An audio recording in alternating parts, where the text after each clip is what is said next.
स्वामी समर्थ. जय जय स्वामी समर्थ. नमस्कार. तुम्हा सर्वांचे आपल्या आम्ही स्वामींचे दास या स्वामीमय चॅनलमध्ये मनापासून स्वागत आहे. स्वामींच्या कृपेने नेहमीच तुमच्या आयुष्यात सुख, समाधान आणि आनंद असावा इतकीच मी आपल्या स्वामींच्या चरणी प्रार्थना करते.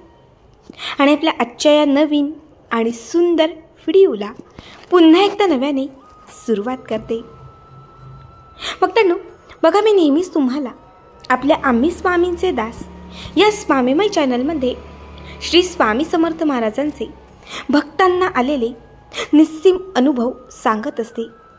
असंख्य वेळा स्वामी भक्तांच्या घरी घडलेले दिव्य चमत्कार मी तुम्हाला आपल्या चॅनलवरती पुराव्यांसकट दाखवत असते.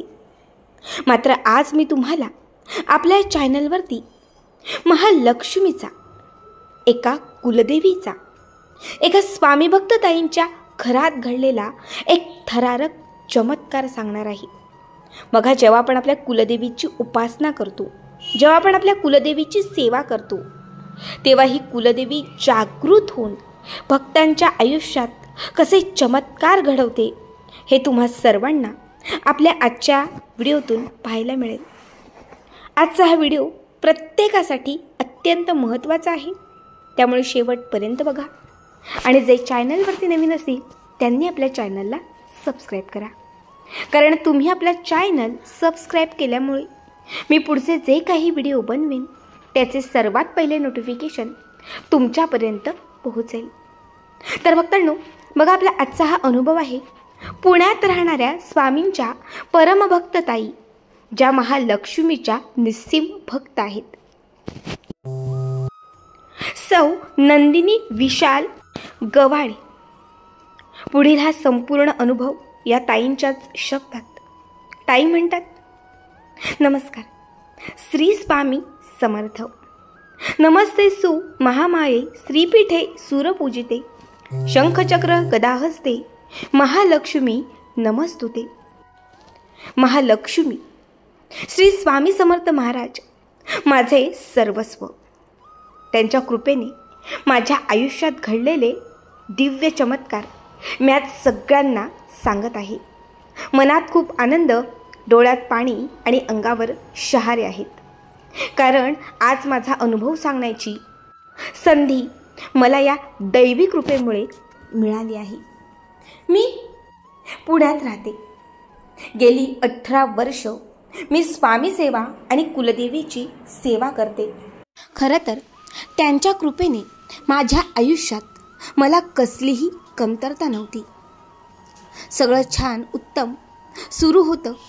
कुठल्याही गोष्टीसाठी किंवा कधीतरी काहीतरी पाहिजे म्हणून मी कुठलीच सेवा केली नाही. आणि त्यामुळे मला नेहमी वाटायचं माझ्या निष्फळ सेवेचं फळसुद्धा मला तसंच मिळावं.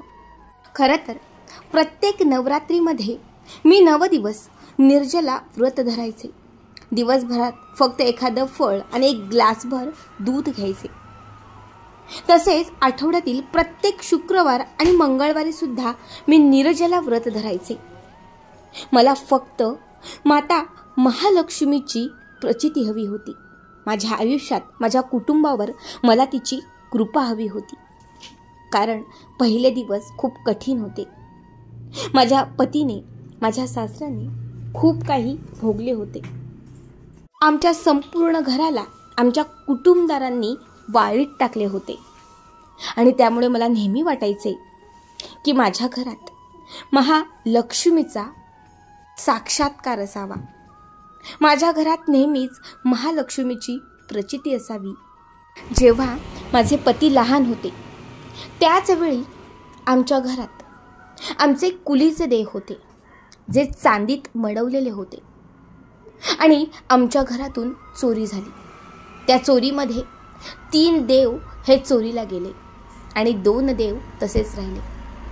घरात महालक्ष्मी आणि 7वी देवी, फक्त या 2 देवींचे फोटो देवघरात होते आणि 3 देव चोरीला गेले.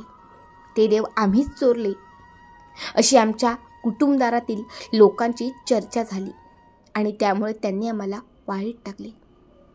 त्यामुळे कधीतरी हा भ्रम त्यांचा तुटावा आणि ज्या गोष्टीसाठी त्यांनी आमच्या संपूर्ण घराला कलंकित केले तो कलंक मिटावा असे मी नेहमीच महालक्ष्मीला सांगायचे आणि त्यासाठी मी इतकी तपश्चर्या करायचे. तुम्हाला सांगते, गेल्या वर्षीची ही घटना आहे. त्या दिवशी वटपौर्णिमा होती. एरवी सगळ्याच बायका वटपौर्णिमेच्या दिवशी वडाच्या झाडाची पूजा करतात, वडाला फेरे मारतात. मी मात्र असं काहीच करत नाही. वटपौर्णिमेच्या दिवशी मी दिवसभर व्रत धरते, माझ्या पतीचं औक्षण करते आणि या पौर्णिमेच्या दिवशी मी कुलदेवीची दिवसभर उपासना करते. त्या दिवशीही मी असंच केलं. दिवसभर मी व्रत धरलं. महालक्ष्मीला मी पंचामृताने अभिषेक घातला, फळं फुलं अर्पण केली, धूप नैवेद्य सगळं काही झालं. संध्याकाळी 7:30 वाजता आरती म्हटली आणि त्याच्यासोबत पंचमहानैवेद्यसुद्धा अर्पण केलं. खरं तर मी प्रत्येक पौर्णिमेला उपवास धरायचे आणि तो उपवास मी दुसऱ्याच दिवशी सोडायचे. त्या दिवशीसुद्धा माझा उपवास होता. मात्र घरातल्या सगळ्याच लोकांना मी जेवायला वाढले. माझ्या पतीने, सासऱ्यांनी, सासूने जेवण केले. काहीतरी फराळाचं खावं म्हणून मी एक ॲपल आणि ग्लासभर दूध घेतले. मी दूध पिले आणि त्याच्यानंतर रात्रीची जी भांडी होती ती सगळी भांडी घासून टाकली. आता रात्री झोपण्याची तयारी सुरू झाली. सगळ्यांचे बिछाना घातले. तुम्हाला सांगते, बरोबर 11:15 वाजले असतील आणि 11:15 वाजता आमच्या घरात जी आमची लाईट होती ती लाईट गेली. अचानक लाईट कशी गेली कळालं नाही. आमच्याकडे खूप कमी वेळा लाईट जाते आणि त्यातच वटपौर्णिमेच्या दिवशी बरोबर रात्रीच्या सुमारास लाईट जाणं. पण त्या दिवशी थोडासा पाऊसही होता, थोडेसे वादळही होते, विजांचा कडकडाट होता आणि ढगसुद्धा गडगडत होते. त्यामुळेच लाईट गेली असावी असेच वाटले.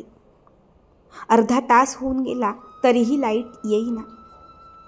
अर्धा तासानंतर मी सगळ्याच ठिकाणी मेणबत्त्या लावल्या आणि तुम्हाला सांगते, बरोबर त्या अर्धा तासानंतर आमच्या देवघराच्या समोर अचानक लख्ख प्रकाश पडला.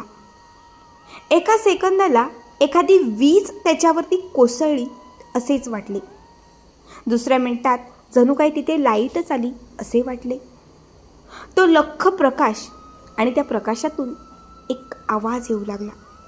काही मिनिटात तुम्हाला खोटं वाटेल, पण माझ्या आयुष्यात त्या वटपौर्णिमेला घडलेली ही सत्य घटना आहे. आमच्या देवघरात जिथे महालक्ष्मीची मी पूजा मांडली होती त्या महालक्ष्मीच्या फोटोतून चक्क पैंजणांचा आवाज येऊ लागला. खळखळणाऱ्या पैंजणांचा आवाज मी मोबाईलमध्ये सुद्धा रेकॉर्ड केला आहे.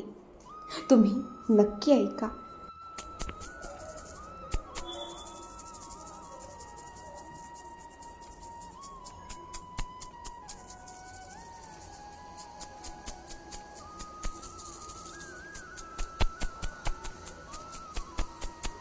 ताई म्हणतात, जवळपास 15 ते 20 मिनिटं हा पैंजणांचा आवाज असाच येत होता आणि त्याच्यानंतर चक्क आमच्या देवघरातून घंटीनाद व्हायला सुरुवात झाली.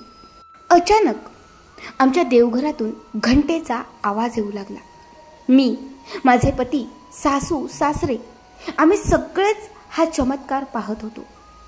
हा काय चमत्कार आहे काहीच कळेना. जवळपास 2.5 तास रात्री 1:30 वाजेपर्यंत घंटेचा आवाज हा देवघरातून येत होता.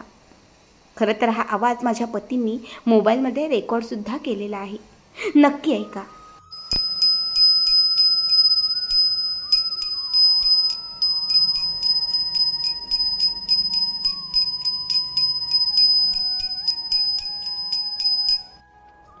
दीड वाजेपर्यंत घंटेचा हा आवाज आम्ही अक्षरशः तिथेच बसलो. नक्की काय होतंय, काय घडतंय काहीच कळेना. आणि त्याच्या काही वेळातच लाईटसुद्धा आली. जेव्हा लाईट आली तेव्हा आम्ही देवघराच्या समोर पाहिले तर महालक्ष्मीची 2 पाऊले ही त्या देवघराच्या समोर उमटली होती. पहाटे 6:30 वाजले असतील. आम्ही लगेचच आमच्याच गावापासून काही अंतरावर राहणाऱ्या रमेश भटजींना घरी बोलावून आणले.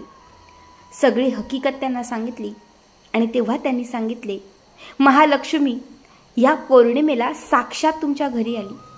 तिने तुम्हाला चमत्कार दाखवला, प्रचिती दिली आणि तिने तुमची असंख्य वर्षांपासून असणारी जी इच्छा होती ती पूर्ण केली. त्यानंतर जशी ही वार्ता सगळ्या भागात कळली, प्रत्येकजण आमच्या घरामध्ये त्या चरणांचे दर्शन घेण्यासाठी येऊ लागला आणि आम्ही रेकॉर्ड केलेला आवाजसुद्धा प्रत्येकजण ऐकू लागला. खरंच हा दिव्य चमत्कार झाला. आणि त्यानंतर ज्या आमच्याच कुटुंबदारांनी आम्हाला वाळीत टाकले ती लोक स्वतः दर्शनाला आली. त्या लोकांनी माझ्या सासऱ्यांची, माझ्या पतीची माफी मागितली. ज्यांनी आम्हाला चुकीचं समजलं होतं तीच लोक आमच्याकडे पुन्हा परत आली. इतकी वर्ष महालक्ष्मीकडून जी गोष्ट मी मागत होती त्या पौर्णिमेला ती गोष्ट त्या महालक्ष्मीने आम्हाला दिली. खरंच हा चमत्कार आमच्या आयुष्यात आमचं आयुष्य बदलवणारा होता. कारण जिथे आमच्यावर चोरीचा आळ लागला तो आळ महालक्ष्मीने क्षणात पुसून टाकला. हा साक्षात्कार घडवला आणि तिथून आमचं आयुष्य बदलून गेलं. खरं तर माझ्या पतीला त्यानंतर इन्क्रिमेंट भेटली. माझ्या आयुष्यात माझी अपूर्ण असणारी सगळी स्वप्न पूर्ण झाली. आज सगळं सुख आहे, समाधान आहे, सगळं काही आनंदाचं आहे. खरंच महालक्ष्मीची कृपा अशीच आमच्यावर राहू दे एवढीच प्रार्थना करते. आणि आज माझा हा अनुभव सगळ्यांना सांगण्याची संधी मिळाली त्याबद्दल मी पल्लवीताईंचे मनापासून आभार मानते. श्री स्वामी समर्थ. जय महालक्ष्मी माता. भक्तांनो, अत्यंत अद्भुत, खरंच अंगावर रोमांच उभे करणारा आजचा हा अनुभव तुम्हाला कसा वाटला कमेंट करा आणि तुमचेही काही असे अनुभव असतील तर नक्कीच शेअर करा. भेटूयात पुन्हा एकदा अशाच एका नवीन सुंदर आणि छान व्हिडिओमध्ये. तोपर्यंत सर्वांना धन्यवाद. श्री स्वामी समर्थ. जय जय स्वामी समर्थ.